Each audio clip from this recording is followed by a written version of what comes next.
नमस्कार, मैं अमित पांडे ज्योतिषी स्वागत करता हूं अपने YouTube चैनल पे। आज हम बात करेंगे एक बड़े गंभीर और बड़े महत्वपूर्ण विषय पे। वो विषय है माता दुर्गा की विशेष साधना आराधना। वैसे आप जानते हैं कि साल में 2 नवरात्र मनाए जाते हैं। एक नवरात्र वासंतिक होता है जो कि अप्रैल के महीने में चैत्र प्रतिपदा से शुरू होता है, रामनवमी वाला नवरात्र। और दूसरा नवरात्र होता है शारदीय नवरात्र जो कि आश्विन मास के प्रतिपदा से मनाया जाता है। विजयदशमी वाले नवरात्र के रूप में इसे जाना जाता है। ये 2 नवरात्र प्रकट रूप से दिखाई देते हैं और भारत के प्रत्येक स्थान पे ये नवरात्र मनाए जाते हैं। सभी सनातन धर्मावलंबी प्रायः ये दोनों नवरात्र मनाते हैं। लेकिन जब विशेष साधना, पूजा, आराधना की बात होती है, जब विशिष्ट शाक्त उपासकों की बात होती है, भगवती माता दुर्गा की कृपा की बात होती है, तो 2 और नवरात्रों के बारे में हम समझते हैं। वो नवरात्र कौन से हैं? इन्हें गुप्त नवरात्र के नाम से जाना जाता है। ये 2 नवरात्र जो कि पहला नवरात्र माघ के महीने में पड़ता है और दूसरा जो गुप्त नवरात्र है वह आषाढ़ के महीने में पड़ता है। अब ये 2 महत्वपूर्ण नवरात्र क्यों बन जाते हैं? क्योंकि जो माघ का नवरात्र है इसमें माता की जो पहली शक्ति हैं, जो एम बीज की अधिष्ठात्री देवी हैं, माता सरस्वती, माता शारदा, उनका प्रागट्य उत्सव इसी गुप्त नवरात्र में मनाया जाता है जिसे आप जानते हैं बसंत पंचमी के नाम से। यह नवरात्र माघ के शुक्ल पक्ष प्रतिपदा से शुरू होता है। साल 2026 में यह माघ शुक्ल पक्ष की प्रतिपदा अर्थात गुप्त नवरात्र का पहला दिन 19 जनवरी 2026 सोमवार को पड़ रहा है और 27 जनवरी 2026 को इस नवरात्र की पूर्णाहुति होगी, समाप्ति होगी। तो कुल मिलाकर के 9 दिन का यह नवरात्र रहने वाला है। 19 जनवरी को सोमवार के दिन आप कलश स्थापना कब करें, कब माता दुर्गा को प्रसन्न करने का आवाहन करें, घट स्थापना कब करें, उसका शुभ मुहूर्त सुबह 7:14 से 10:46 तक रहने वाला है। दूसरा मुहूर्त अभिजीत मुहूर्त दोपहर 12:11 से लेकर के 12:53 तक रहेगा। यह विशेष रूप से पूजा के लिए मुहूर्त मैंने आपको बताया। अब देखिए, जैसा मैंने कार्यक्रम की शुरुआत में कहा कि यह गुप्त रूप से और विशिष्ट साधना की बात गुप्त नवरात्र में की जाती है, अर्थात यह सब कोई नहीं करता, यह कोई करता है जो कि भगवती का विशेष कृपा पात्र है। माता जगदम्बा, माता दुर्गा का विशेष कृपा पात्र है जिसके अंदर शक्ति प्राप्त करने की विशिष्ट चाह है, जो मेघनाथ को थी, जो भगवान श्री राम के अंदर थी, जो अर्जुन के अंदर थी, जो विजय के अंदर थी, जो बर्बरीक के गुरु थे उनके अंदर थी। ये विशेष रूप से गुप्त नवरात्र के साधक इतिहास में कहे गए हैं। अब चूंकि साधना तो आप जानते हैं दुर्गा के ही स्वरूपों की जाती है, लेकिन आप कहेंगे कि गुप्त क्या है इसमें? तो गुप्त ये है, अब जब आप बात करते हैं प्रगट नवरात्रों में तो आपने उसमें सुना होगा, हमारे जैसे विद्वान ब्राह्मणों ने आपको बताया भी होगा या टीवी में कहीं भी पढ़ा होगा, सुना होगा, देखा होगा कि भगवती के 9 रूपों की बात कही गई है हमेशा और 9 दिन में 9 रूपों की आराधना की जाती है।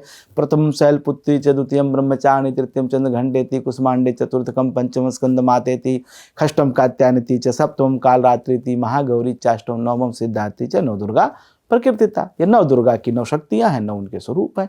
इसके बारे में हमने एक कार्यक्रम भी किया था, अभी जो नवरात्र आश्विन महीने का बीता, आप हमारे YouTube चैनल पे उसमें सुन सकते हैं। उस पर मैंने दुर्गा साधना विशेष रूप से बताई है। लेकिन तब इन नवरात्रों में किसकी उपासना की जाए? इन नवरात्रों में उपासना उन्हीं 9 दुर्गा की जाती है, लेकिन थोड़ा सा अलग। दुर्गा की जो शक्तियाँ हैं, महाकाली ने अपने ही शरीर से 10 अलग अलग शक्तियों को प्रकट किया था जो 10 महाविद्या के नाम से जानी जाती हैं। इसमें पहली शक्ति है माँ काली। माँ काली काल के विनाशक हैं, अर्थात कठिन से कठिन अकाल मृत्यु को भी टालने वाली है। काल का अहंकार विनाशक महाकाली का स्वरूप है। ये 10 महाविद्या की पहली शक्ति है। दूसरी शक्ति है महाकाली के साथ जो उन्हीं के स्वरूपा मानी जाती है, भगवती तारा। तारा करुणा और मोक्षदायिनी कही गई हैं, ज्ञान व मंत्रों की देवी हैं तारा। तारा भगवान राम के जो गुरु रहे ऋषि वशिष्ठ, उनकी शक्ति थी तारा। उन्होंने तारा को सिद्ध किया था, तारा उन्हें प्रत्यक्ष प्रकट थी, दर्शन दी थी। तीसरी शक्ति है माँ त्रिपुर सुंदरी। त्रिपुरा जो एक जगह है भारतवर्ष में, वह उनका दिव्य स्थान धाम कहा जाता है और उन्हीं त्रिपुर सुंदरी के नाम पे उस राज्य का नाम त्रिपुरा है। यह त्रिपुर सुंदरी जैसा नाम से सुंदरी है, सौंदर्य, प्रेम और ब्रह्मांडीय संतुलन की देवी है। इसके बाद माता भुवनेश्वरी। भुवनेश्वरी कौन है? सृष्टि की अधिष्ठात्री, मतलब first lady of this universe.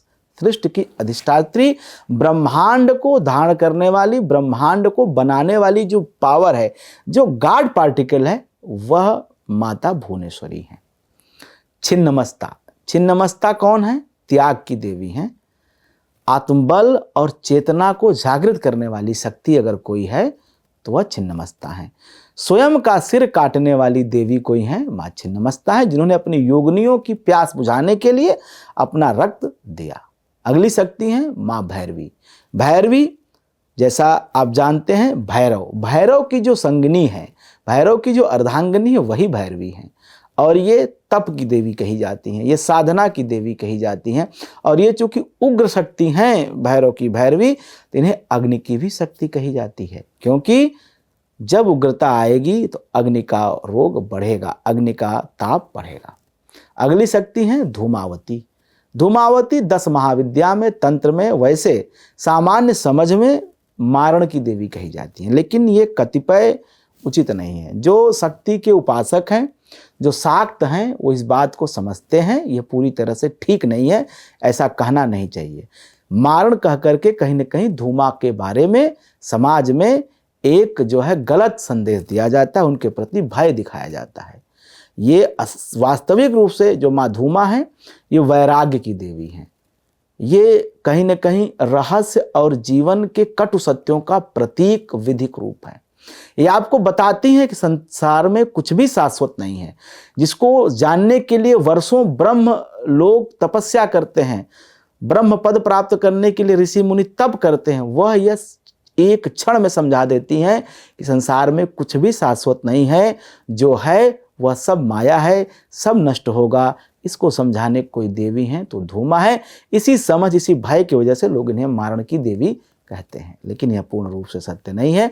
यह आपको सत्य का बोध कराने वाली, जो श्री शंकराचार्य जी ने, आज जगत गुरु ने जो ज्ञान दिया कि सब जगत मिथ्या, ब्रह्म सत्य, जगत मिथ्या, उसी ज्ञान का जो मूल तत्व है वो धूमा है। अगली शक्ति माँ बगलामुखी। माँ बगलामुखी शत्रुओं के विनाश और स्तंभन की शक्ति कही जाती है। शत्रुओं को रोकने के लिए, विरोधियों को समन करने के लिए माँ बगलामुखी की उपासना की जाती है। ये वैष्णवी शक्ति कही जाती है। यहाँ ये श्रीहरि विष्णु की ही शक्ति कही जाती है, उन्हीं के तेज से उत्पन्न होने वाली ये दिव्य महाशक्ति है। वैसे मंगलवार के दिन इनका जन्म हुआ और समुद्र से प्रकट होने वाली यह देवी है। इनका जो दिव्य धाम वर्तमान में दतिया पीठ में बना हुआ है, वहाँ भक्त जा करके इनका दर्शन कर सकते हैं। उन्हीं के बगल में माँ धूमा का भी स्थान बना हुआ है। अगली शक्ति है मातंगी। मातंगी कौन है? ये ज्ञान है, संगीत है, वाणी है, कला है, प्रेम है।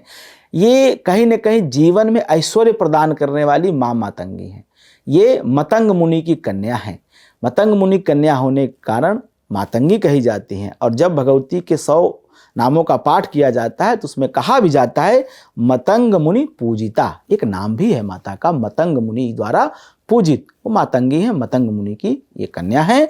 और ये प्रेम देने वाली हैं, ये कहीं न कहीं वैवाहिक सुख को देने वाली हैं, ऐश्वर्य को देने वाली हैं। और सब जगह जितने भी आपको आनंद देने वाली वस्तुएं इस माया संसार में दिखाई देता है, वो सब माता मातंगी की कृपा से है। अब बारी आती है कमला की। कमला कौन है? समृद्धि, ऐश्वर्य और सौभाग्य की देवी हैं। महालक्ष्मी चूंकि सभी प्रकार के चल और अचल संपत्तियों की अधिष्ठात्री महादेवी हैं। जो नवनिधियां हैं उनकी दात्री है माता महालक्ष्मी। यही महालक्ष्मी माँ जानकी हैं, यही जो है राधा हैं, यही प्रकृति की छठी शक्ति हैं, यह है कमला।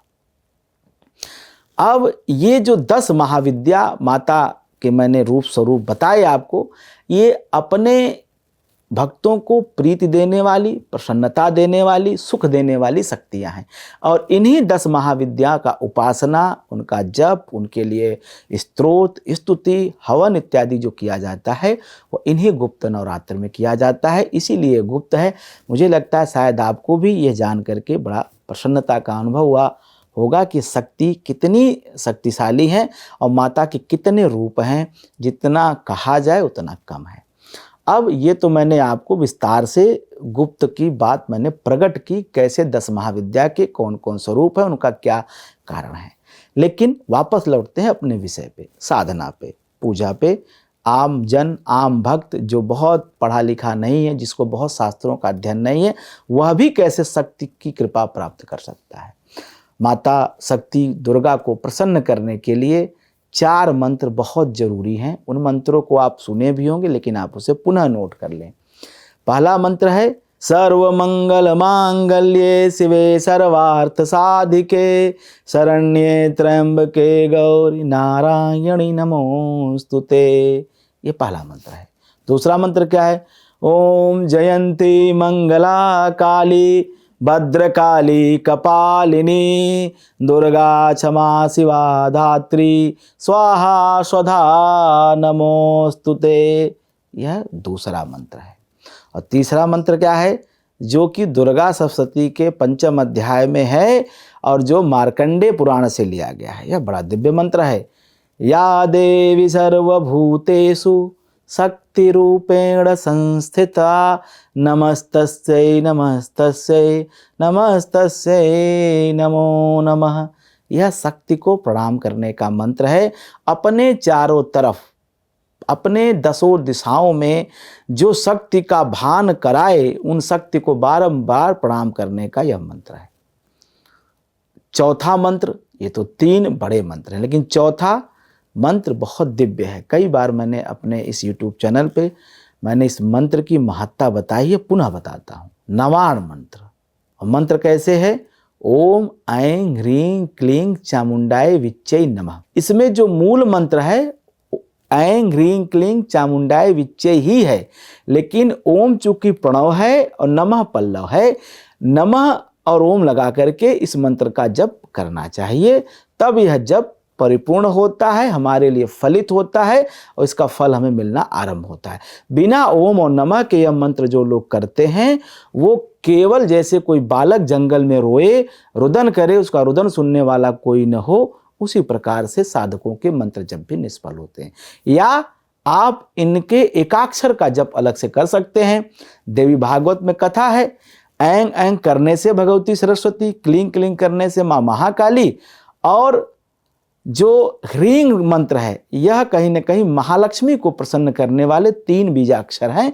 अलग एकाक्षर मंत्रों का जप तो किया सकता है, लेकिन जब आप पूरे मंत्र को एक साथ करें, ओम और नमः जरूर करें, तभी यह मंत्र फलित होगा। गुप्त नवरात्र में 9 दिनों तक माता की आराधना के समय सबसे पहले जब आप पूजन शुरू करें तो आसन पर बैठाकर जल से 3 बार शुद्ध जल से उन्हें आचमन कराएं। ओम केशवाय नमः, नारायणाय नमः, माधवाय नमः, इस तरह से आचमन आप स्वयं भी करें और माता को भी पाद्य अर्घ आचमनी इसी प्रकार से प्रदान करें। हाथ में चावल और फूल लेकर के अंजुरी मतलब अपने हथेलियों को बंद कर लें, माँ दुर्गा का ध्यान करें। सबसे पहले उनके स्वरूप का ध्यान करें। ध्यान करते समय आप जो मंत्र मैंने बताए उन मंत्र को आप उच्चारण कर सकते हैं। उसके बाद उनको आसन प्रदान करें। एक स्थाने चात्र स्थिरा भव, के भगवती है जगदम्बा, आप इस आसन पे बैठिए। इसके बाद उनसे कहिए कि जब तक मैं पूजा करूं, यावत पूजा करिष्यामि तावत तव सन्निधो भव, जब तक मैं पूजा करूं तब तक आप यहाँ रहिए।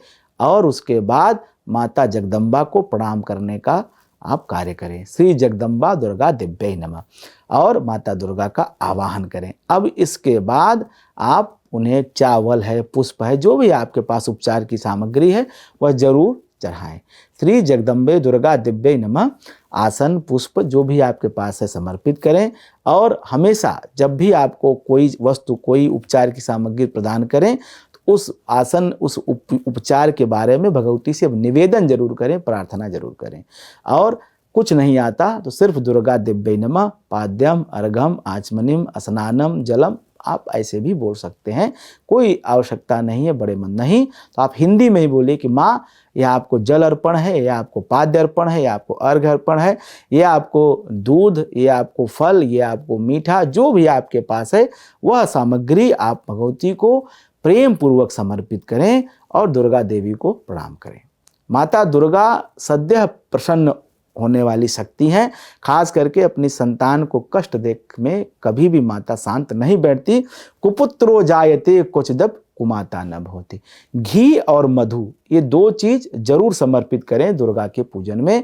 घृत और मधु से भगवती दुर्गा सद्य प्रसन्न होती हैं। घी और शहद के अलावा पंचामृत भी भगवती को समर्पित करना चाहिए।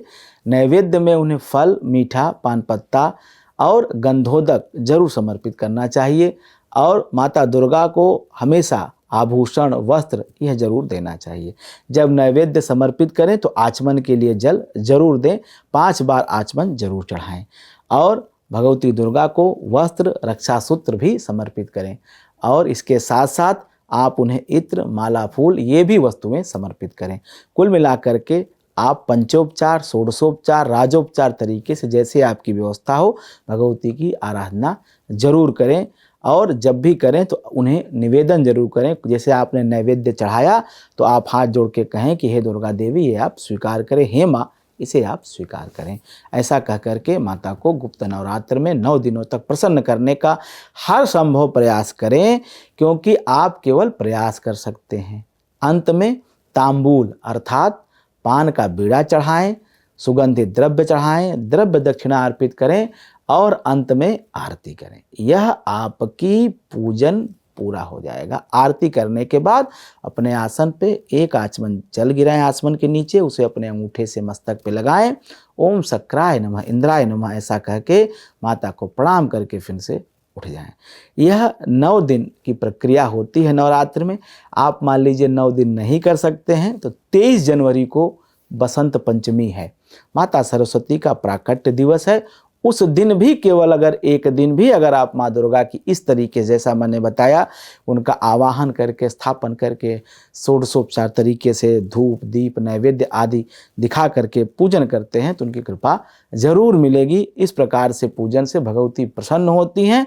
और अगर आप 10 महाविद्या की साधना करते हैं, 10 महाविद्या का आवाहन पूजन करते हैं तो फिर क्या ही कहने, फिर तो आपके जीवन में कोई तकलीफ, कोई पीड़ा रही नहीं जाएगी। चाहे वो ग्रह का दोष हो, चाहे आपकी कुंडली में कोई देव दोष हो, चाहे पितृ बाधा हो, सब प्रकार की बाधाओं से माँ जगदम्बा आपको मुक्त कर देंगी। आपके जीवन में यश, समृद्धि, संपन्नता और मंगल की वृद्धि होगी।